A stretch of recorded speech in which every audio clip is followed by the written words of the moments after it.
சுப்ஹானல்லாஹ் வல்ஹம்துலில்லாஹ் வலா இலாஹா இல்லல்லாஹ். சாலிஹீன்களுடைய வாழ்க்கைக்குள்ளே நீங்கள் நுழைந்தால் அப்துல்லா இப்னு உமர் கூட ஒரு ஆள் இல்லாம நோன்பு திறக்கிறதே இல்லை. யாராவது கூப்பிட்டு வச்சு அவங்களோட சேர்ந்து உட்கார்ந்து நோன்பு திறக்கிற பழக்கம். சையதுனா ஹம்மாத் ரலியல்லாஹு அன்ஹுடைய வாழ்க்கையிலே நான் பார்க்கிறேன், அவங்க இஃப்தாரில் ஒரு நாள் ஏற்பாடு செய்யறாங்க.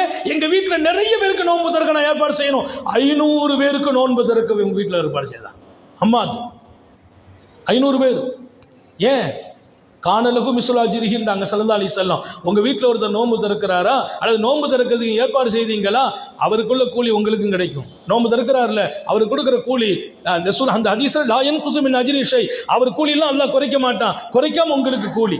சில பேர் யோசிப்போம் இல்ல, நமக்கு நோன்பு திறக்க அவர் கொடுத்துட்டாரு, நம்ம இதுல நோன்பு திறந்தோம்னா நம்ம கூலி குறைஞ்சிருமோ? உங்க கூலி குறையாது. உங்களுக்கு ஒரு வாய்ப்பு, அவருக்கு கூலியை கொடுக்கறது நீங்க காரணமா இருக்கிறீங்க. அதனால எங்கிட்ட சில பேர் நோம்பு திறக்க ஒரு பேரிச்சம்பழம் கொண்டு தருவாங்க. எப்பா நான் கஷ்டப்பட்டு நோம்பு திறப்பு வச்சிருக்கேன், நீ ஒரு பேரிச்சம்பழத்தை கொடுத்து கூலி வாங்க போறியான்னு கேட்கறது இல்லை. வாங்கி நான் அதை சாப்பிட்டு நோம்பு திறப்பேன். ஏன் தெரியுமா? எனக்கு ஒரு வாய்ப்பு கிடைச்சிருக்கு. அவருக்கும் கூலி கொடுக்கிற வாய்ப்பை என் மூலமாக அல்லாஹ் நசீபாக்குவான். பயன்படுத்துங்கள்.